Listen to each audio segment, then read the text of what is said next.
সবাইকে গুরু পূর্ণিমার শুভেচ্ছা জানিয়ে আজকের ব্লগটা শুরু করলাম।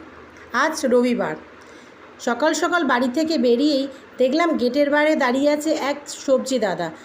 কিনে নিলাম একটা টাটকা মোচা। তারপর চলে গেলাম ফুলের দোকানে। ফুল নিয়ে বাড়ি এসে বাবা আর আমি বসে পড়লাম মোচা ছাড়াতে। এদিকে মা করছে গরম গরম লুচি, কারণ আজ রবিবার। আর করে নিয়েছে আলু ভাজা। সেই লুচি, আলু ভাজা আর চা দিয়ে আজকের ব্রেকফাস্ট করে নিলাম।